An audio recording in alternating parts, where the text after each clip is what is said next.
It's day 20 of the month of September in the year 2025. Good afternoon.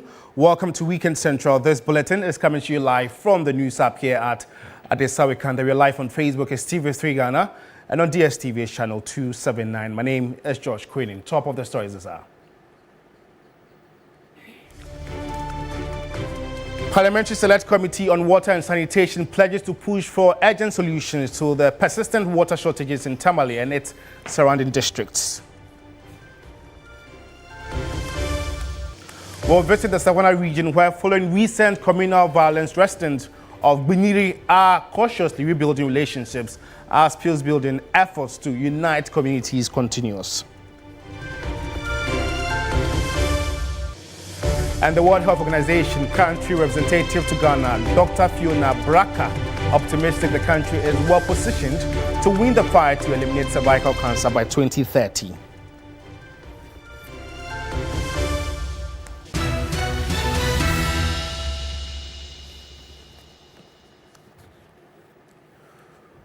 Well, we have details of these stories and many more coming up in the next 60 minutes. If you spend your time with me, you can also get interactive with us. We are live on Facebook as TV3 Ghana.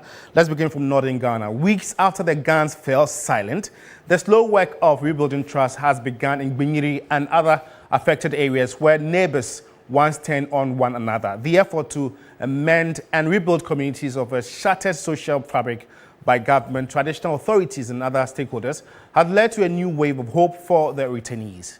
And now my colleague Christopher Marco joins us for more.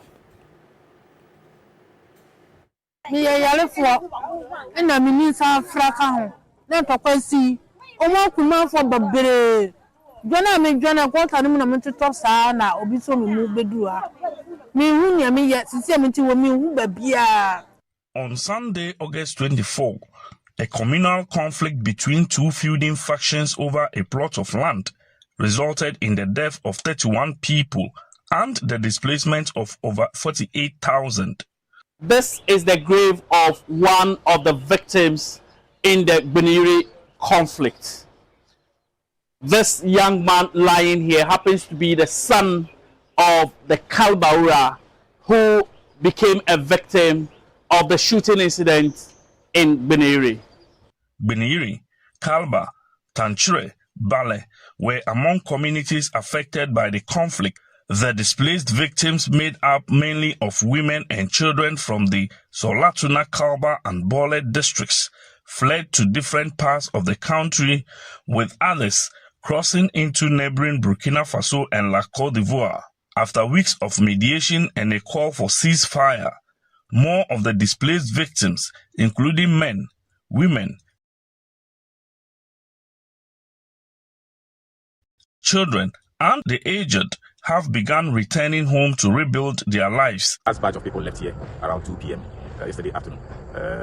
For now, we are trying to see how we can remove some of the structures. I met the Flamiri family from Bale, who narrowly escaped death while fleeing into La Côte d'Ivoire.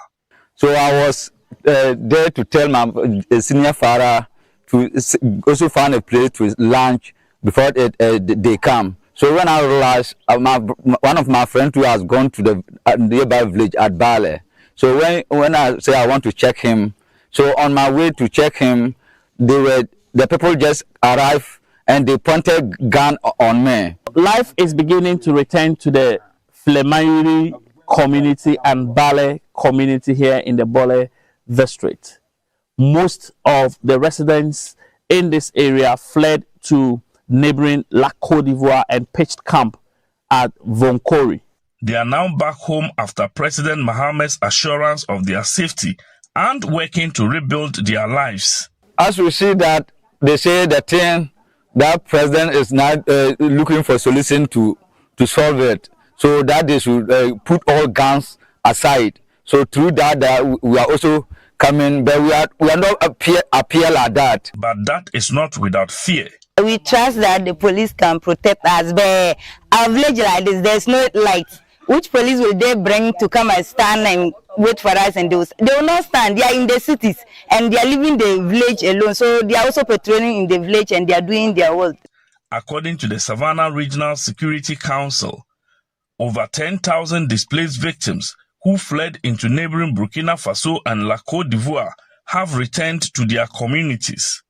North Code, a civil society organization on peace building, says security will have to remain in the areas affected for some time to guarantee and reassure returning residents of their safety. I think that in any effort to invest in peace and security, prevention is, in my view, the most important investment you can make.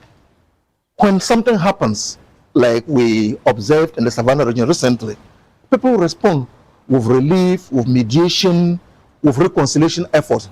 But all those are damage repair, damage mitigation. Some companies have also been providing humanitarian assistance to the affected victims. Managing Director of OFI, Raphael Yusuf Amankwa, called for more support in terms of food to the victims. When there is no peace, you should expect that whatever you do will definitely come down. So, see, this we source from the farmers, and these people account for one of the biggest. I don't know the numbers that I'll put in terms of the displaced people, but you can say that they are a farming community. Around, we try to satisfy them. Those who are now, you can see how the community is dejected. More of the people are all run away, they come back to the community in the evening. The devastating impact of the Gbenyiri conflict, it's not only on lives and properties, but it will also hugely affect the developmental interventions of the Solatuna Kalba district and the Bole district. Already, the Solatuna Kalba district is one of the poorest underdeveloped districts in Ghana. Development is to the people, and if the people are not at peace, bring any development. By virtue of some people hearing that there is a conflict even in our area, they are scared. They don't want to even come. This is also something which is affecting us. It will take us some time to be able to overcome, but trust me, based on what we are working, we are sure that we will recover very quickly. Education, health, agriculture, economic activities, and even the social activities of the victims have been greatly affected.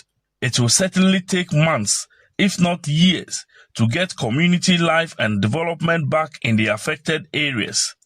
Stakeholders and the people are hopeful of rebuilding with peace restored. Maybe with time, these two districts will catch up with the developmental gaps that they are facing.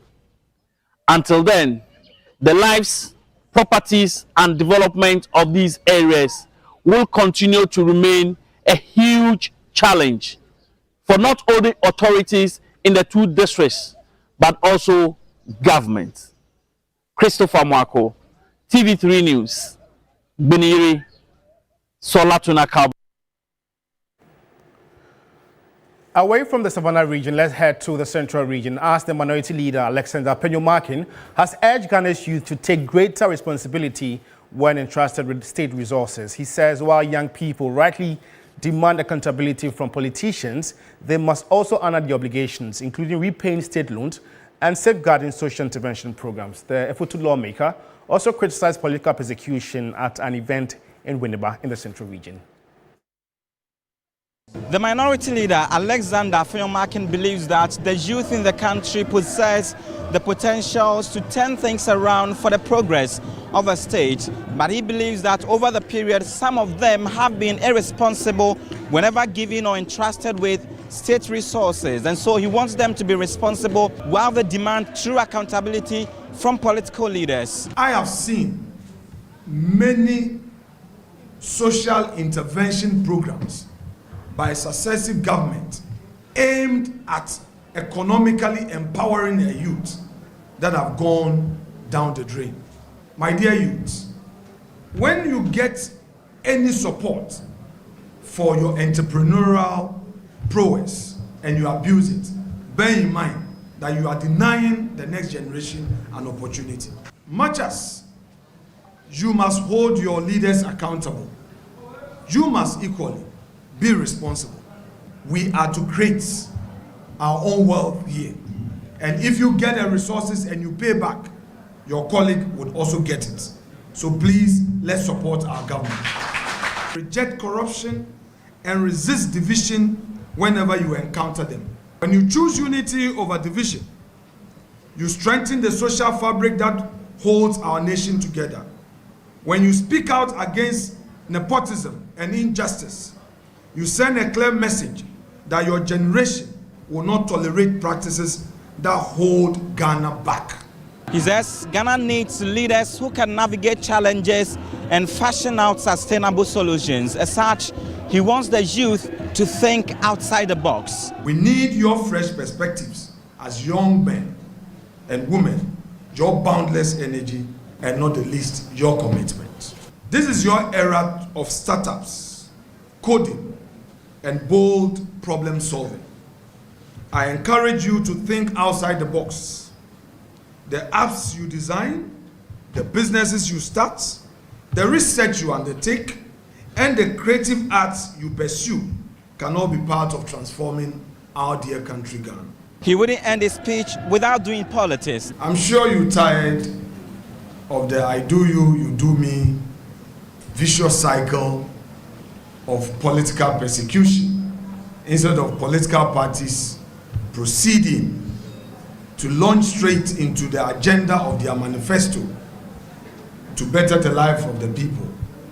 What politicians often think is by bringing down their opponents, that would make them clean and that would make them popular. Unfortunately, that is leading to an unfortunate situation where Ghana's progress is still way behind.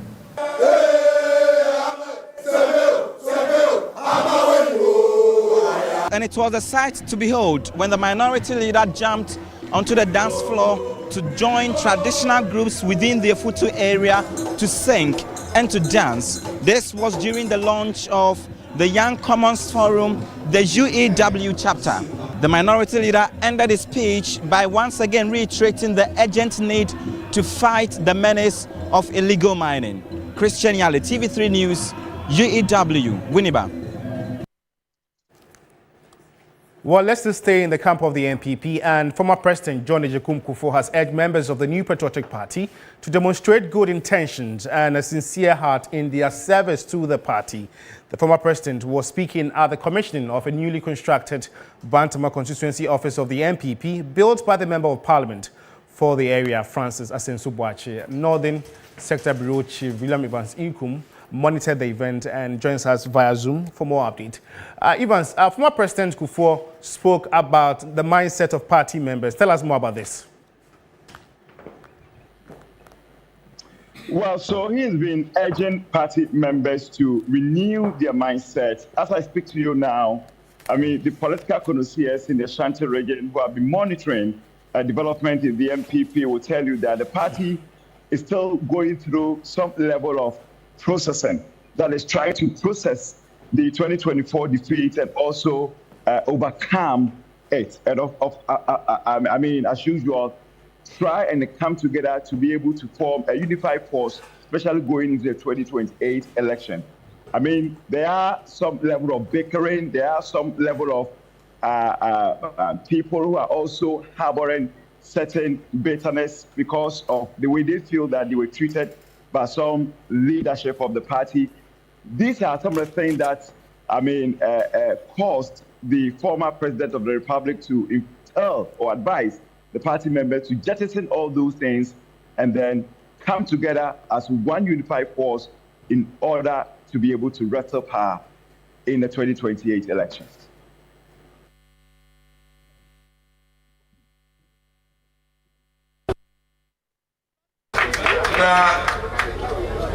Also for our chickens, I will buy a mind. Was it a Danny said this way? Or bumpire, man, was saying, I mean, mine, Yama Bimpa. Nyamisro ni adempa, nyamfa ni admadano. Ose yusu mapati n'Ghana nyina. Sa adempa nyamfa mu man. Adani de efe. Na adwene wo mu no nya. Me ka tro na dan.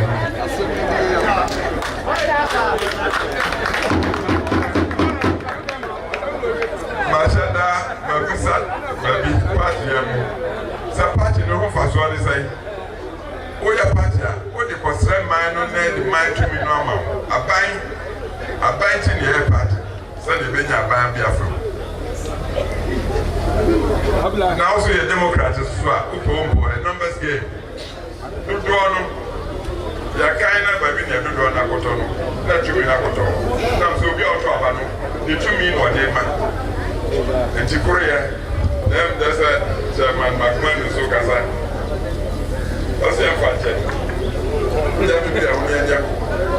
Nadia, Guam, Brasa. Okay, I wouldn't put your crowd here and go no father. Sir. And William, so the former president has also been speaking about the need for party unity. How critical is this in maximizing the fortunes of the party? Well, so as I speak to you now, they are, like I said early on, there are people, I mean, talking about party members, when you engage them, you still feel that sentiment of bitterness. Some believe that they were not treated fairly among certain leadership of the party. So that division is obvious. And the more reason why the former president, who happens to be the first leader to bring MPP, to power under the Fourth Republic, is urging them to unite to be able to capture power again in 2028.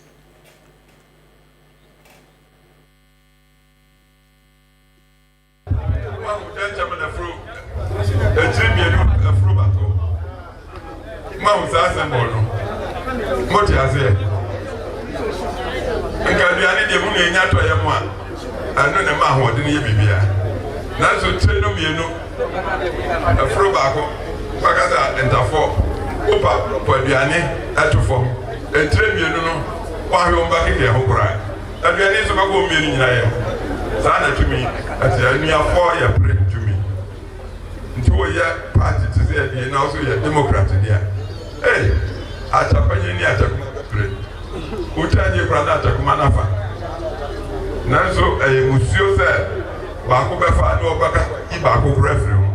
Where's our numbers in democracy? William, for the good interest of our viewers, can you please sum up what the former president said before I ask you your last question? Well, so what the former president said was that it is important that the party unite. Even twins who are coming from the same womb, they all have different mindset, but it doesn't mean that they are enemies. So it is important that the rank and file of the party understand each other. Understand constructive criticism, but at the end of the day, see themselves as one body with one political soul. And that is the only way the MPP will continue to grow stronger. Okay, so before it's part company, I know the immediate past president, Nana Akufo-Addo, also spoke at the event. Generally, how are party members in the region accepting these very messages as they ready themselves for the flag bearership race next year, January? Well, so to them, it's more or less like a message because the former or the immediate past president was talking about the achievements of his administration and that of the former president, John Ajay Kufuor. And to him, that is the message they are carrying into the 2028 election. So to them, they have a lot to say. So it was more or less revitalizing or reviving the party's base by letting them understand that this particular administration, according to the former president, has nothing to show after 9 months in office.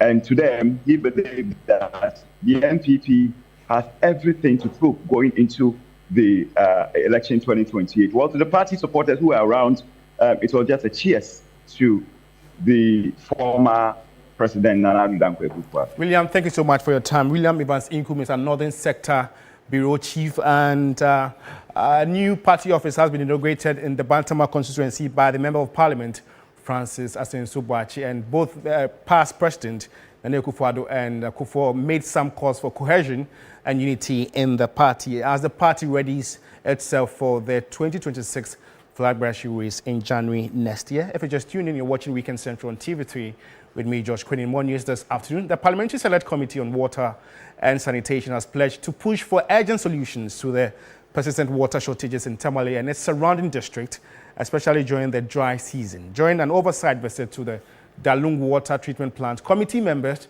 said they had received numerous complaints and reports from the Tamale Metropolitan Assembly and nearby communities about chronic water shortages. O.T. Kwabena Bless John is chairman of the Parliamentary Select Committee on Water and Sanitation. Take a listen. Like I said, President Mahama is a very committed leader. He has assured the people of this country that he is very determined to reset this country within the next 4 years. And that is exactly what he's doing. So I believe that if this issue is carried to President Mahama, something is going to be done. And you are aware that currently there's an ongoing arrangement between government and the European Union and other international donors. We are going to hammer more on that to ensure that the money is released. And once that comes to fruition, this problem will be solved. And again, another critical problem is the soundwiners. We are going to get the Water Resource Commission to get involved, but that is their responsibility to ensure that they stop the soundwiners from destroying our water. We saw what is happening. Look at the face of the water. It is serious. It's not done anywhere apart from the illegal mining areas. This is the next place. And this is even terrible than illegal mining. So as much as we all know that we need money, you see, but we must think about the life of others. This money is only going to a few pockets. But look at the larger picture. So we get Water Resource Commission involved to ensure that they deal with the assemblies to enforce their bylaws. There should be bylaws in place so that when it is banned and you disobey, and the law should catch up with you and deal with you, fine you and put you behind bars. I think that is the only language that people understand. Please, your question again. I'm asking, you said at the local level. Local government act on the assemblies to enact their own bylaws. You understand? So, Water Resource Commission will use with the affected assemblies to. O.T. Kwabena John Bless is the chairman of the Parliamentary Select Committee on Water and Sanitation, and that was the oversight visit to Tamale. Meanwhile, the regional manager of the Ghana Water Company in the northern region, Stephen Manassa, has raised serious concerns over the worsening water crisis in Tamale, attributing it to aging infrastructure and growing population pressure. Was installed in 1972. At that time, it was producing 13,000 cubic meters of water a day. That time, the population of Tamale was less than 100,000.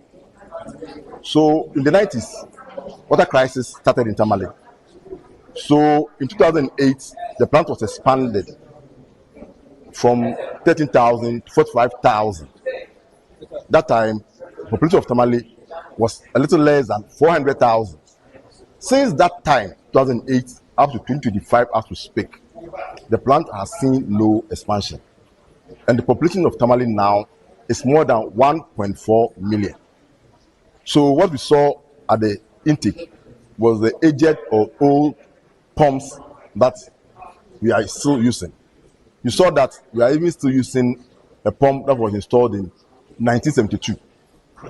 The new ones that were installed in 2015 are not as robust as 72 one. So they keep giving up. When they give up, then we have to manufacture parts locally to replace them. That has been the challenge. The other challenge is power outages. We hardly get 24-hour power supply here on the plant.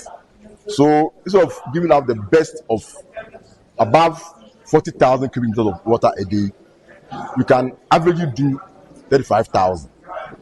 And the demand currently for Tamale is about 90,000 cubic meters of water.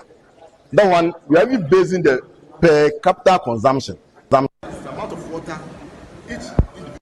must use for both domestic and consumption and sanitary things at below 65 cubic meters, 65 liters of water.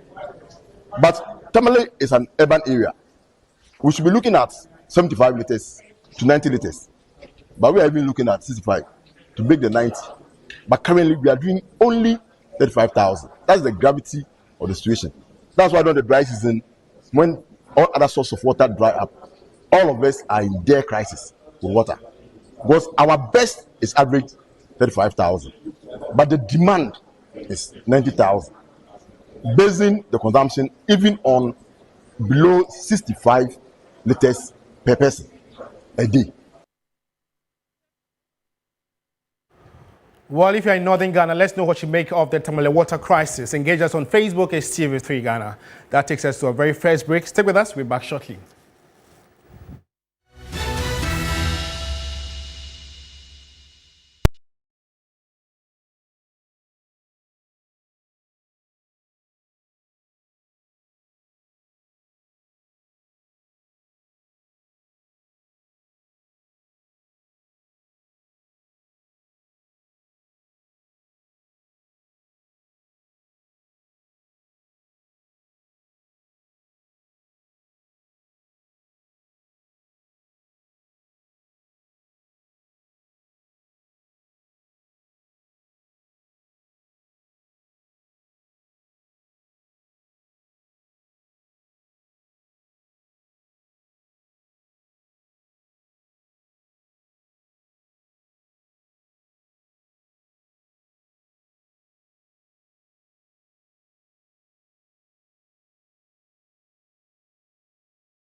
2030. Ghana's introduction of the HPV vaccine from October 7 to 11 and the routinization of the vaccine marks a crucial step towards protecting adolescent girls from cervical cancer. Take a listen to the WHO country representative. In highlighting a significant step towards combating cervical cancer in Ghana, the World Health Organization, in collaboration with the Ghana Health Service and the Pediatric Society of Ghana, organized a sensitization workshop on the introduction of the HPV vaccine.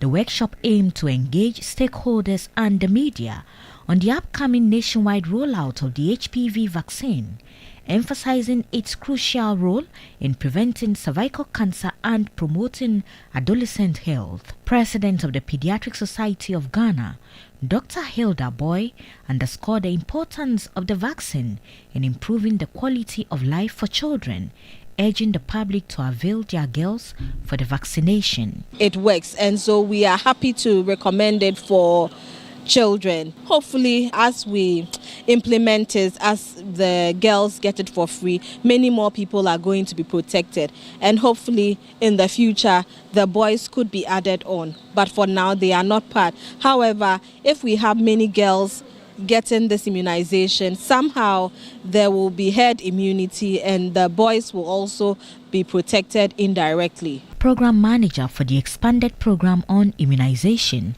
Dr. Salom Kuchati, says all is set for the campaign to begin on October 7. We are doing a 5-day campaign. That's Tuesday to Saturday.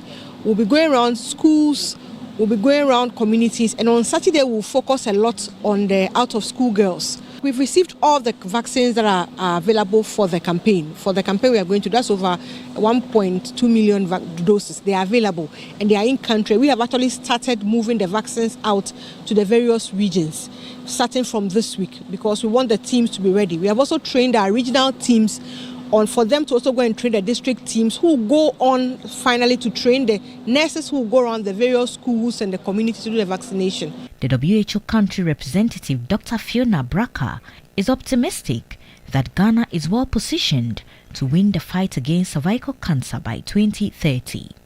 The introduction of the vaccine is among a three-pronged strategy that WHO has worked with countries to develop, the cervical cancer elimination strategy that has been in place since 2020. And so we are delighted that the opportunity is coming to Ghanaian girls. Cervical cancer remains a significant health concern in Ghana, and prevention through vaccination is a key strategy for its elimination. The Ghana Health Service and the Pediatric Society of Ghana are working closely with the WHO to ensure a successful rollout. Well, let's just stay on health. About 61,000 children suffer from severe malnutrition or wasting every year in Ghana. However, only 15% currently receive treatment. The Ghana Health Service is undertaking phase 2 of a project aimed at scaling up access to ready-to-use therapeutic foods to address undernutrition. There's more in the flow report. Under the leadership of the Ghana Health Service, the project aims to scale access to ready-to-use therapeutic food, the standard treatment for severe wasting, by integrating it into the National Health Insurance Scheme and the national supply chain. According to the Ghana Health Service, 61,600 children suffer from severe wasting each year. However, 1 in every 6 children gets treatment. To address the challenge, the Ghana Health Service and partners, including Eleanor Crook Foundation, launched a 2.15 million initiative to integrate life-saving malnutrition treatment into Ghana's national health system. With technical support from the Clinton Health Access Initiative, the project will also strengthen implementation of Ghana's revised treatment protocols. The Deputy Director General of the Ghana Health Service, Dr. Caroline Randolph-Emisa, said malnutrition remains a national emergency.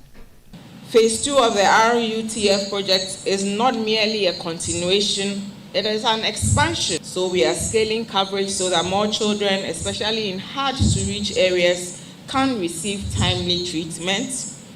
We are strengthening supply chains to ensure that therapeutic foods are available where and when they are most needed. Acting Director for Pharmacy at the Ministry of Health, Xavier Yevuche, said the government has reviewed and added ready-to-use therapeutic foods to the food and nutrition guidelines. We are looking at scaling it up across the length and breadth of this country. That's number one. Number two, to continue training our health staff and the communities, and then also to ensure that the gains we have talked are not eroded by trying hard to put the RU FT on the National Health Insurance so that it can easily be accessible by mothers, by fathers for their children who are undernourished. The event was attended by the Country Director of Clinton Health Access Initiative, Leslie Amegbonye.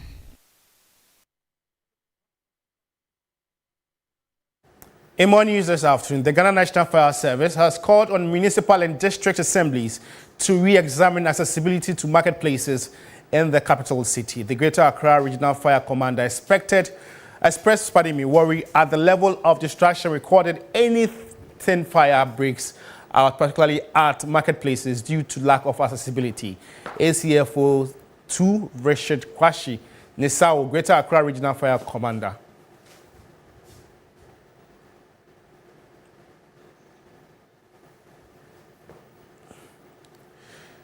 So the Greater Accra Regional Fire Commander has joined us live on phone. And so this month alone, several fire incidents have been recorded in parts of the capital. Do we know what is causing these frequent outbreaks?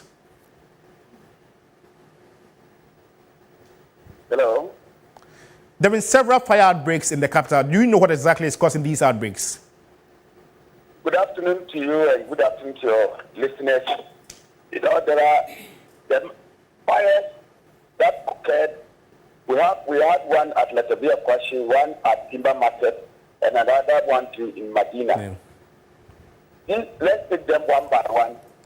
The one at Latabia Kwashi was caused by an expatriate who was smoking and left the piece of cigar in the dustbin. Then we came to Timber Market. It was somebody who was burning refuse and went to sleep, and then left it unattended, and it spread and started burning and affected people's shops. Yesterday, what happened was that there was this lady who died Indomie in the night, and that is where the fire started from an explosion of a small gas cylinder that she had over there. So at the moment, we are inviting her to interrogate her more to understand what was going on before the explosion took place. So some of these things, in all the three scenarios, I can attribute it to human error that has caused those fires. Of course, there are others that we can also talk about that have to do with other causes. But with these three that can come into mind are three human causes. Okay. Rashid, I know the service has indicated plans to investigate and prosecute offenders. Have there been any prosecutions made so far? One that happened at the Timber Market, with the name of the victim we've heard for security reasons. He was apprehended the very day that the fire occurred and then taken to Jamestown Police Station. He appeared in court. That was on Thursday, and then he was asked. He was not granted bail. He had to reappear on the 8th of October. So he is facing prosecution as we speak. Often been cited as a major challenge during fire outbreaks, and how are measures being put in place to ensure that there's some change of narrative?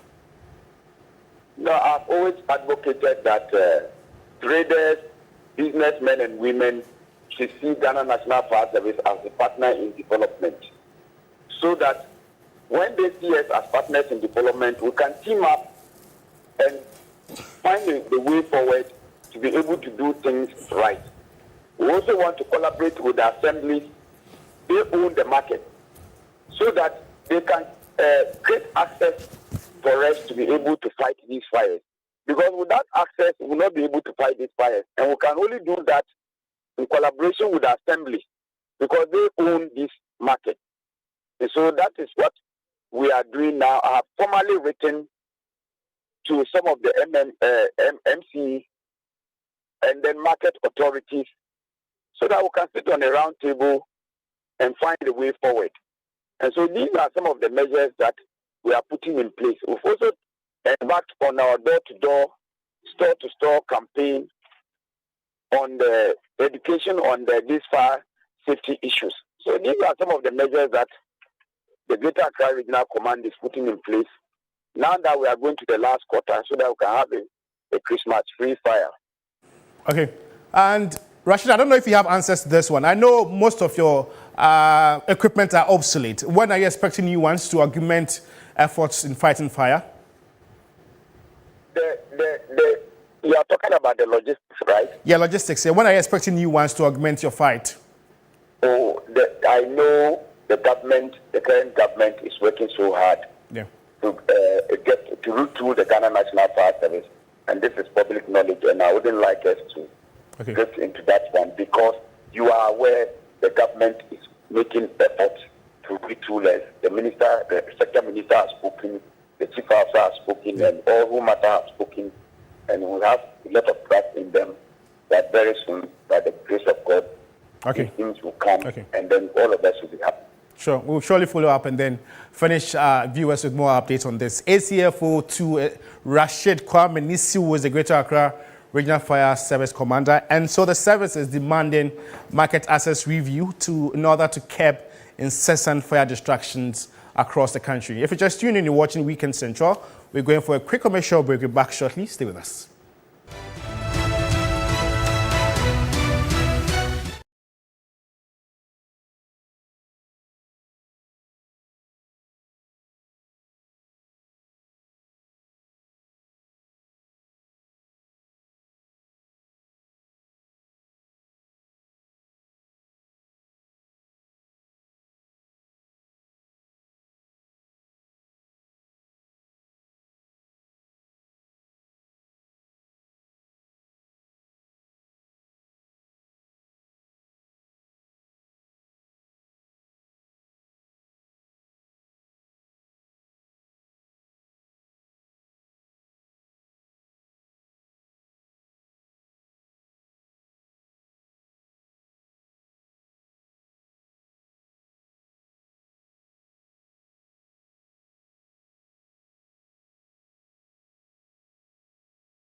Welcome back. Vice President of Policy Think Tank, Imani Africa, Kofi Bentel says the fight against illegal money in Galamsey cannot be won because those responsible for fixing the problem are the very people benefiting from it. Speaking on the key point earlier today, he noted that the lack of political will, coupled with entrenched political and financial interests, has rendered the fight ineffective despite years of promises and campaigns. Take a listen. Personally, right now, I can tell you, I don't think we'll solve Galamsey. You don't think we'll solve No, we won't. We will not solve Galamsey because we are not serious about solving Galamsey. Look, let me quote Thomas Sowell. Okay, you can Google him. He says, "It is hard to imagine a more dangerous or stupid way of making decisions than by putting those decisions in the hands of people who pay no price for being wrong." This is Thomas Sowell. Forgive his language. He says, it is hard to imagine anything more stupid, anything more dangerous than putting in the hands of people a job that they have to do for which they don't pay any price for failing. All right? On the other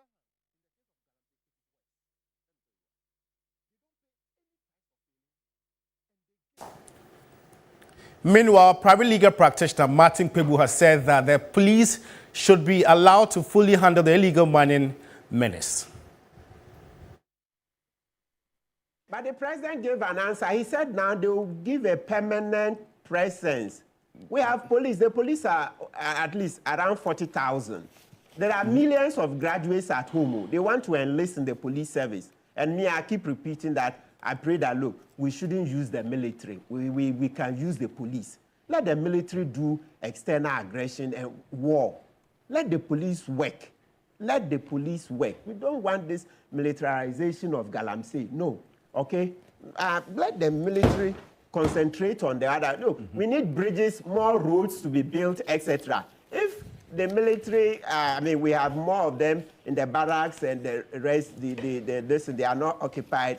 Let's deploy them in the big push agenda when it comes to the road construction, because they have the 48th Engineer Regiment, etc. Because I've been advocating that a lot of the government projects, yes, let the military help. That one I agree. But when it comes to law enforcement, the Constitution is clear that the police has that traditional role of maintaining law and order, right? Yes, as we've stated in Article 200, right? 3, it says, the police service shall be equipped and maintained to perform its traditional role of maintaining law and order. Then when you go to Article 210, that's 210, you say, it says, the armed forces shall be equipped and maintained to perform their role of defense of Ghana. So that's the main one, okay? As well as such other functions for the development of Ghana as the president may determine. So you see, for a development, yes, the roads, the big push agenda, that's it. That place, the engineering regiment, etc. So the point is this, citizens, we are in this together. You know that, look, we've all suffered for Galamsey. I keep telling you, I lost my job because I was fighting to save Itiwa Forest, right? Everybody, people around, I'm sure people will recount their personal stories and they'll show that every one of us here is paid a price one way or the other. So it's not as if we just want to sit down and say anything. Please, I'm being very humble. What I'm saying is that, look, under the laws, currently the police can help. NIMOS, that's the National Task Force, has its own persons, etc. They are allowed to go and stop the Galamseyers. And the president said that after stopping them, now we'll have permanent presence.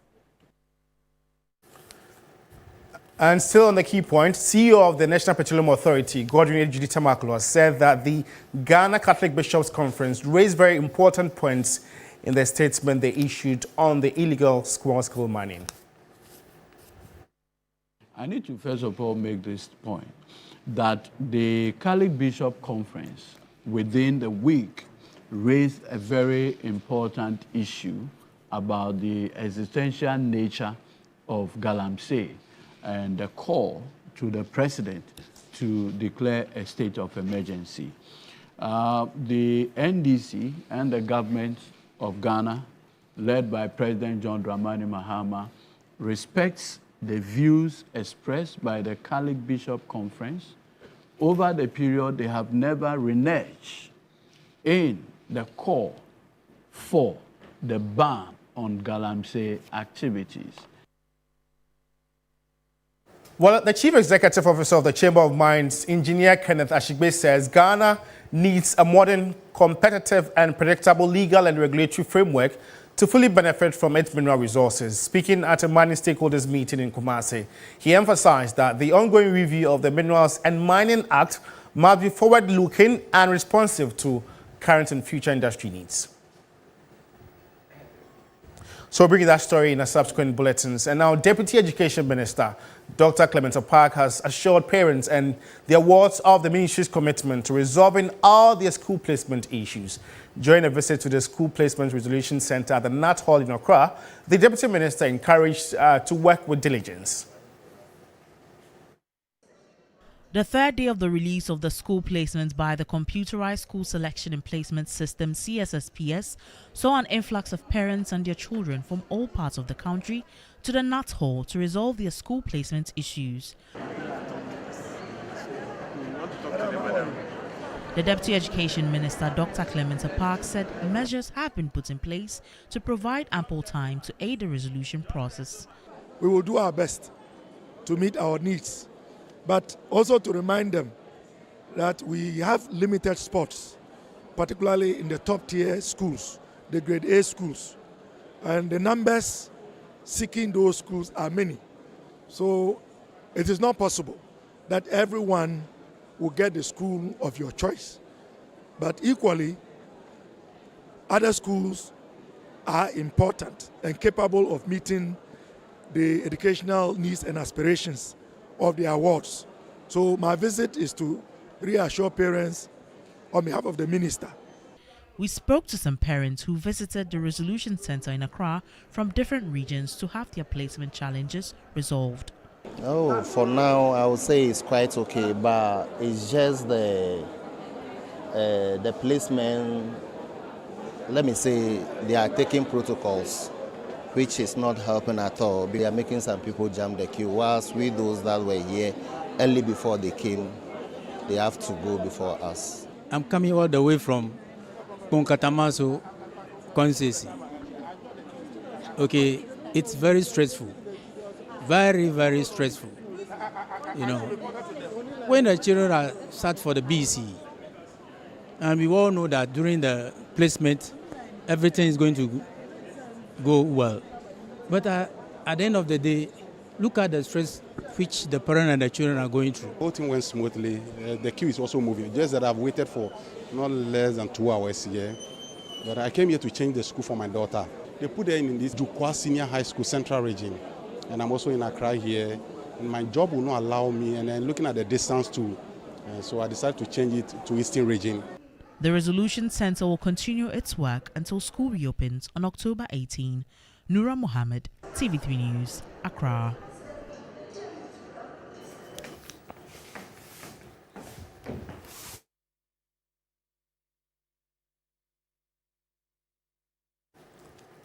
Well, if you have any concerns about the school placement, just let us know. On Facebook is TV3 Ghana. Engage us. Hopefully read your comments and share them to the rest of the world. That's how we draw the curtains on today's edition of Weekend Central. It came to you live from the news app here at Adesawikanda. For news updates, just log on to our website, s3news.com. Alternatively, you can follow us on tv3.gh. My name is George Quinn. Thanks for watching. It's always a pleasure coming your way. Good afternoon.